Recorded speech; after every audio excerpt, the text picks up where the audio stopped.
Tonight I'm covering about seasonal affective disorder because, we're kind of on the cusp of it all kicking off. So I thought, well, actually, it was Jess that brought this up actually as a good topic. I'm not sure if it's something that Jess does suffer with. Is there anyone else that possibly does or thinks that they do suffer with like the winter blues or SAD? Or is everyone kind of like all right with it? Yeah. Well, we'll see anyway when we go through this. So let me just minimize that so I can see both screens. Okie dokie. So just to kind of cover off, just to be aware as well, because, with COVID and the aftermath of all that, we might even find that we do get a little bit more depressed this year round. But SAD is actually a type of depression, and it's actually triggered by the change in seasons. So usually when autumn starts, which God knows what the bloody seasons are doing at the minute, but it's completely up and down. So the seasonal depression, it usually gets worse in the winter before actually then ending in the spring. So mild SAD is known as winter blues, and usually feel a little bit down. It's usually when you get stuck inside and when it kicks off, when it starts getting dark early. But full-blown SAD goes beyond that. It is a full form of depression. So unlike winter blues, SAD will actually affect your daily life, including how you feel and think about a lot of things. So emotions and behaviours will be very much interrupted with this as well. There is actually a rare form of SAD called summer depression that actually starts in late spring or early summer and actually then ends in autumn time. But again, it's very, very rare. And it usually happens in terms of the winter blues / normal SAD in about 5% of people, and 75% of those are actually women. So it is generally us that gets more targeted, and it generally tends to start, if it's going to happen, usually starts in like early adulthood as well. Then there's another 10 to 20% of people that will actually then get this milder form of winter blues itself. So it's something to just be aware of. You might not have been aware before, it might not even be a thing that you've known about, but it's just to be a little bit more educated on the fact that this could happen. So who's at risk for SAD? It's common more so in younger people and in women, and also you're at higher risk if you have another mood disorder. So if you have anything that's major depressive or something like bipolar, if you've got as well with relatives with other mental health conditions such as depression or schizophrenia. If you live at high altitudes, far north of the equator, so obviously we're talking like Alaska and kind of, upper echelons of the US and stuff like that. But, I think we're in a kind of hotspot for it because we live in a cloudy region as well. So cloudy regions are also at risk. And I think that we kind of qualify for that. So people with SAD also have other mental health conditions generally on the whole. That's a generalism. But anything like anxiety, anything like ADHD, possible previous eating disorders, but also any kind of like panic disorders as well. So generally this is tied into having one of those as well. But what causes it? So, just got Sandra in. Let's let Sandra in. She's into the party. Hi, Sandra. Oh, she can't hear me yet anyway. Hang on. Let's just let her connect before I continue. And Sandra's in. Lovely. So in terms of what causes SAD, it's not actually fully known exactly what causes this kind of level of depression, but it is known that the lack of sunlight can trigger this condition in people that are prone to getting it. And what they are finding is that it can be due to the biological change in your body clock. So less exposure to sunlight, the body clock, basically the biological clock shifts. This internal clock is the thing that regulates your mood, your sleep, your hormones. So when it changes, people have issues basically regulating their moods around this. It can also link into brain chemical imbalance. So our neurotransmitters, so those of you that have gone through and done the neurotyping and also kind of like core needs in terms of the questionnaires and stuff that are on the more the online side, it can relate very much to basically what neurotransmitters do. They send communications between nerves and basically all around the body. They're like the little mailmen of everything that happens in your body. And the main chemical in this, so serotonin, which contributes to our feeling of happiness, is generally the thing that has a bit of a knock-on effect. So those at risk of SAD may already have less serotonin activity, which then does tie into what personality type that you fall into as well. So generally, if you're a 1A or 1B, you're higher on serotonin anyway, so it's generally not as much of an issue. But 2As and 2Bs are more moderate in serotonin. And then it's usually type 3s that are more at risk because they are low in serotonin. So it's just something to note that if you are that kind of way inclined personality-wise, then it's something that, you know, just to be aware of and possibly look to put things in place around strategies around not letting this, or trying to alleviate this kicking in. So those at risk of less serotonin activity, it's kind of, you know, we've got to think about then the sunlight. So sunlight helps to regulate serotonin, and the lack of winter sun can make the actual situation worse. So especially if you're getting up early in the morning and it's dark, coming home late at night and it's dark, and if you're stuck in an office where you don't have windows or limited light access, then you are going to be more at risk as well to this. So if you aren't seeing daylight, serotonin levels can then drop even further, and ultimate mood changes do actually then take place. We can also look at vitamin D deficiency. Now, most people in the UK are vitamin D deficient. So if you aren't supplementing with it already, I would always recommend, generally on the whole, unless you've been told that you definitely don't have a deficiency, we can generally assume that Vit D is a deficiency, most levels of magnesium and zinc, because we poorly absorb zinc, because if you take it too close to food, it kind of knocks it out of the system because it can't absorb properly. So taking things like a ZMA tablet, again, not the best thing to do, because they generally have crap forms of magnesium and crap forms of zinc, and they kind of just clash and they just don't absorb properly. There's a lack of bioabsorption. But we need vitamin D because serotonin also gets a boost from vitamin D. So sunlight helps us to produce vitamin D. So less sun in the winter can lead to a vitamin D deficiency that can then change our serotonin, thus the mood. Also, we can look at melatonin. Now, you can actually buy, more so in the States, but you can buy melatonin tablets. However, I've done a previous talk on sleep, which I'll redo actually again, because taking melatonin tablets can help you kind of fall asleep, but they don't necessarily keep you asleep. And there's other health implications. I know that, like, when they shouldn't be used in children because it has like a knock-on effect on puberty, basically. But a melatonin boost, melatonin is a chemical that actually affects sleep patterns. So the lack of sunlight may stimulate an overproduction of melatonin in some people. And that's where we get kind of like sluggish feeling, like feeling really sleepy, feel like we always want to like kind of hibernate. So if you are one of those people as well, definitely getting out in daylight, key to this. Negative thoughts as well. So people with SAD often have more levels of stress, anxiety, and negative thoughts, basically about life and themselves in the winter.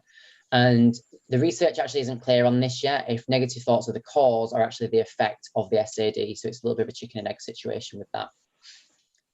But what are we commonly looking for if we were to look for symptoms of SAD? So it's a type of depression, like I've mentioned, rather than it being a separate entity.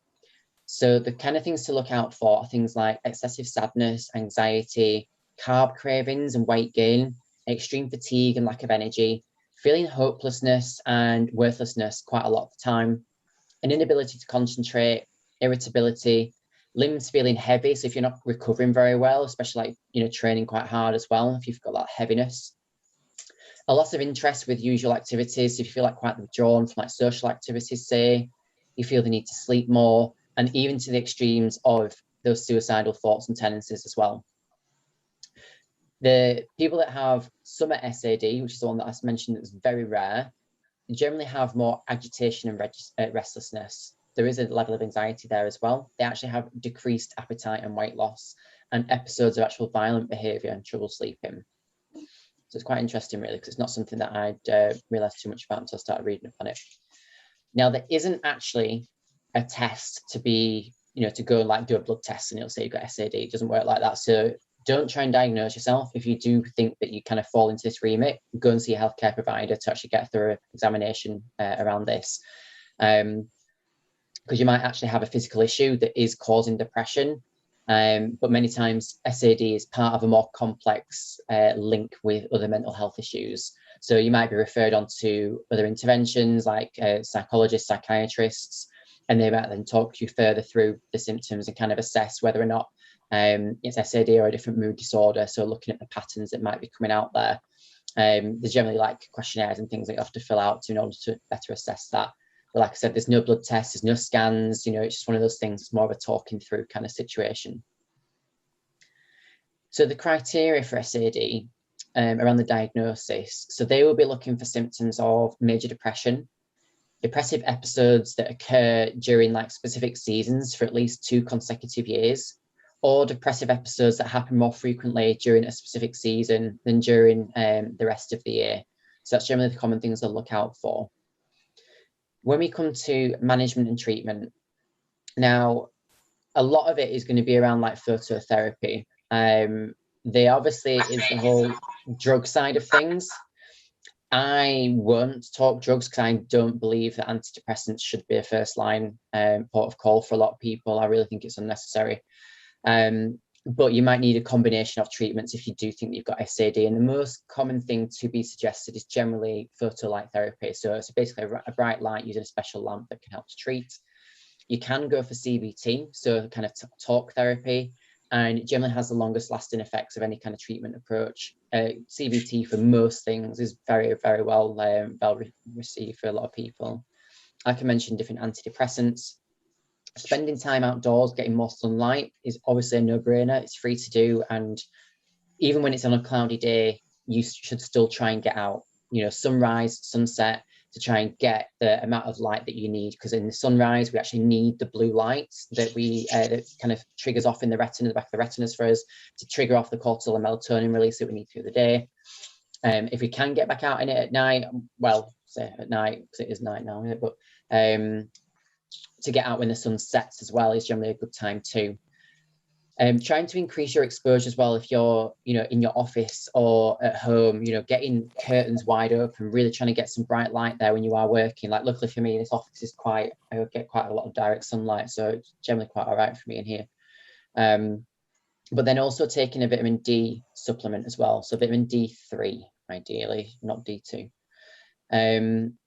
So talking about light therapy now, in terms of getting the light boxes, I know that I've been on a couple of podcasts before where you do have to be quite careful around the ones that you do get, because they're not all the same. I think there are some shoddy ones out there.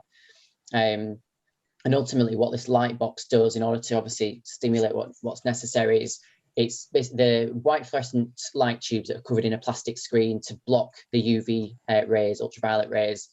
And the light's 20 times brighter than a regular indoor light. So that's why we can't just walk around with lights on in the house. It doesn't give the amount of lux out that we need. So the actual intensity that we need is 10,000 lux. So 10,000 is key, for triggering everything, like even our sleep-wake cycle. 10,000 lux. Having a light therapy box is actually just really good to just set your body clock, full stop, all year round. I have just eaten cake and ice cream. Was awesome. But it's repeating on me a little bit now. So to use phototherapy, never look directly into the light. Now you can get on Amazon, it's the easiest place to probably get one. And you want to place this lamp about 2 or 3 feet away from you, like when you're reading, eating, or doing other activities in the house. And if you're working from home, having it by your side as well. Best time of day to use something like this is morning, due to the blue light that's emitted. It works better. Later in the day, it can cause insomnia, because ultimately what you're doing, because you're giving yourself exposure to blue light, like I am now in front of the screen, it will knock and delay your body clock kind of coming and your temperature maximum being hit before it then drops to get you ready to sleep in the afternoon. So you're kind of delaying that process. Like you do if you exercise late at night, you're raising the temperature of your body, which kind of brings it back up again before it wants to. Ultimately, we need to get to a certain point where it cools right down, and it wants us then to make us go to sleep. So like I said, later in the day it can cause insomnia, and we want 10,000 lux for at least 15 to 30 minutes every morning for something like that. And you can generally see effects from this in a positive way in like 2 to 4 days, but it can take like up to 2 weeks to see the full benefit. So in terms of how long to actually use it for in general as a therapy. Oh, sorry. That was something that jumped on from me. Apologies. So how long to actually use light therapy for? You'd need to use it for like the entire winter period, and even possibly starting sooner, like into autumn. So SAD symptoms can quickly return after stopping light therapy. So it's something that you do have to stick with continually to make sure that it is working. It's like anything, right? You've got to stay consistent with it to actually get the results that you need. So in terms of if it's, it's very safe and well tolerated for most people, but areas or people that may need to avoid light therapy or go and check first, obviously with a healthcare specialist, is if you have diabetes or any kind of retinopathies, like any kind of retina conditions, because you don't want to have potential risk to damaging that area of the retina, the back of the eye. Also, if you're taking certain medications, so certain antibiotics and anti-inflammatories can actually make you more sensitive to sunlight. So the light boxes can actually cause you harm. So again, checking that you are able to use something like this with those. And again, if you've got something like bipolar, it can actually trigger hypomania or mania. So you've got these basically uncontrolled boosts in mood and energy levels. So you actually need medical supervision when using light therapy with those types of people. And now she's joking. Okay.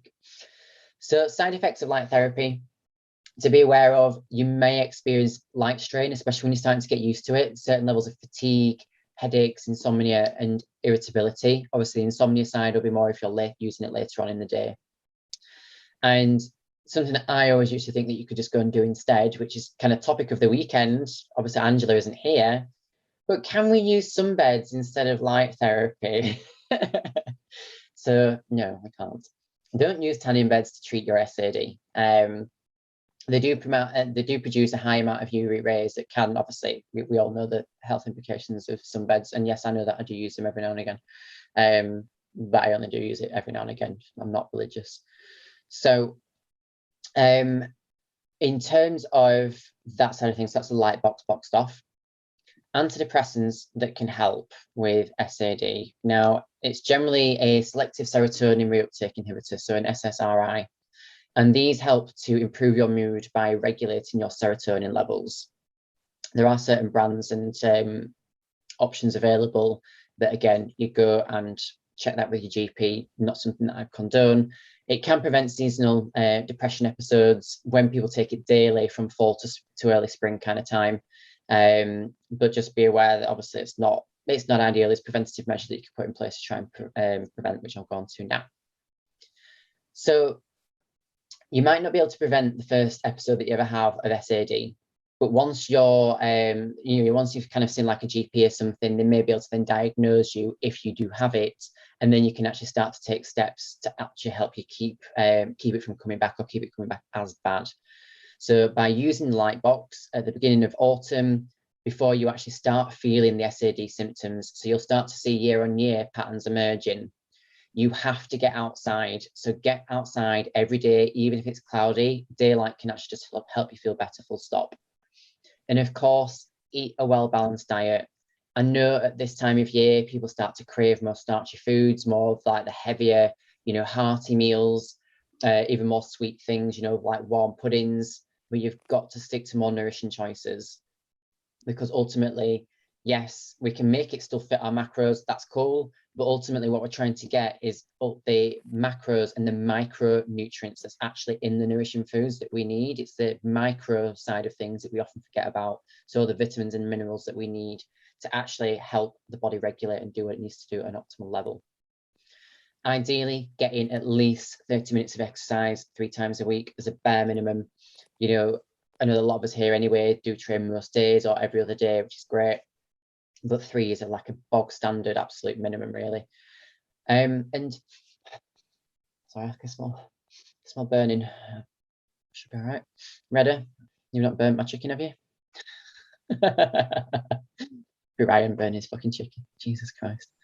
Right, so seeing friends as well. And I know that this time of year, like I mentioned this, I think I chatted to Sandra about it earlier, like I'm a natural introvert, so give me an opportunity to stay in the house, I generally will. And I, will take every opportunity to just hibernate.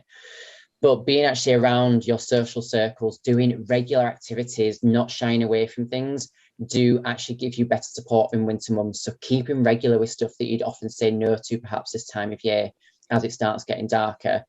And don't shy away from seeking help. And I'll actually hold my hand up today that I've actually started looking for a CBT therapist myself, because I'm going to go through the process just to help me in my journey.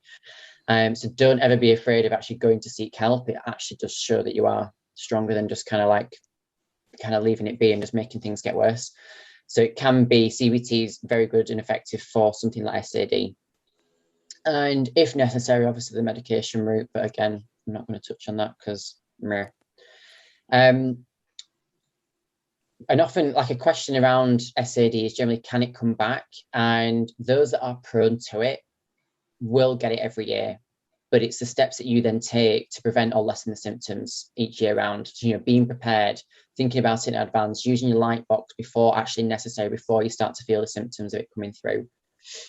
And to actually live with it, it is about planning ahead and managing your symptoms to actually make you feel your best. So, main things to do are, if you are given a treatment plan, is to stick to it. If you're given a food plan or an exercise plan, and to get the results, you've got to stick to it. It's not going to just work by just being dished out. And people that like to say, oh yeah, I've got a PT, but I don't actually work that hard, that's why you don't see results. So you've got to stick to it and be regimental with it. You've got to care for yourself. So eating a well-balanced diet, getting enough sleep, exercising regularly, trying to manage stress as well. And I know that I do have some people on the team that do have very, very high stress levels.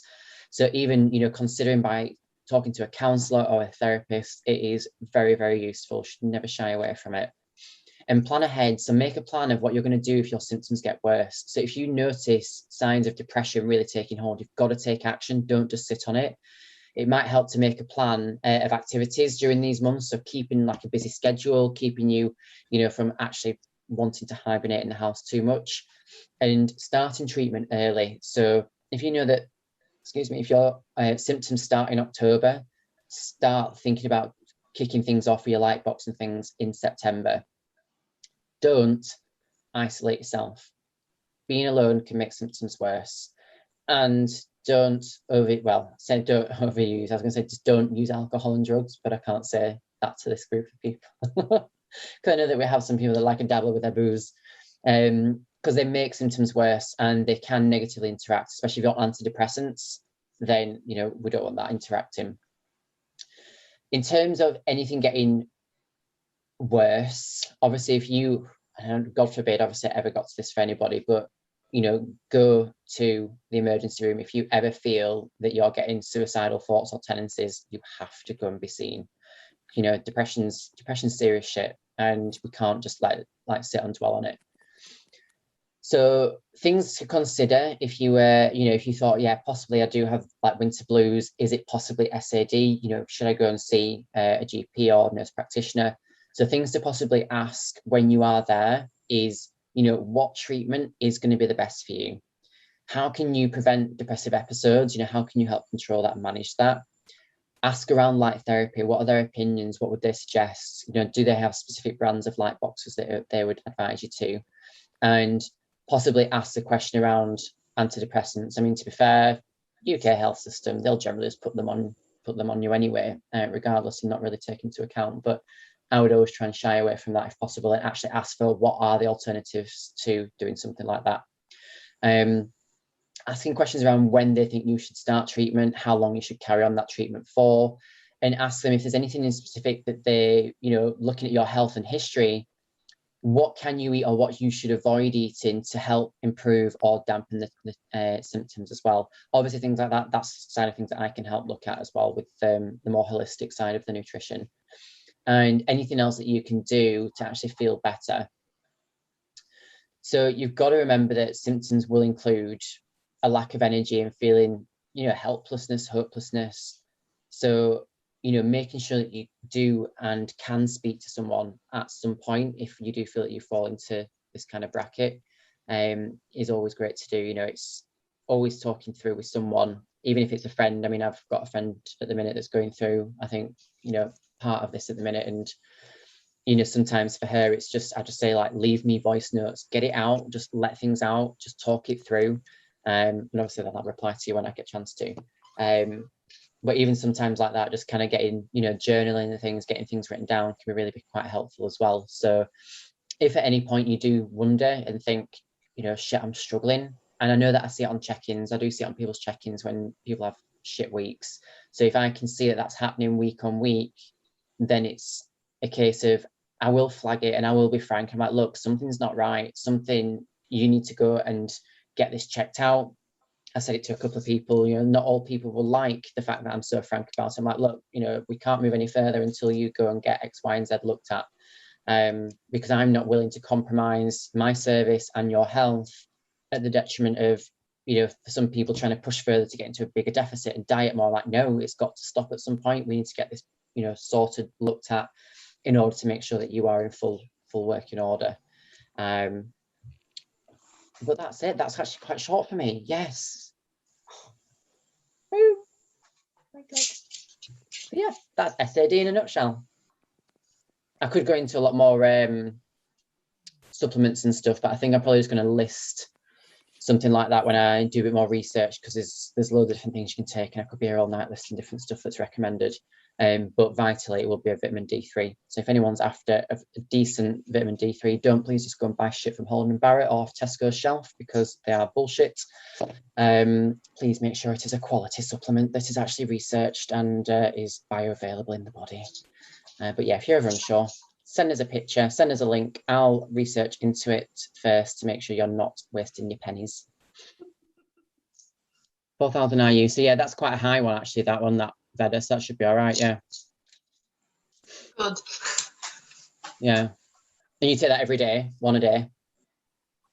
And I've got some B12, I think, whatever, I can't remember. Yeah, so B12 is good for like energy levels as well, to make sure that you're feeling energized and stuff, because if you're feeling quite low, drained, it can often be a sign of low B vitamins. So, you know, a B12 or a B complex will have like a little bit of everything in to kind of give that elevation of mood boost as well.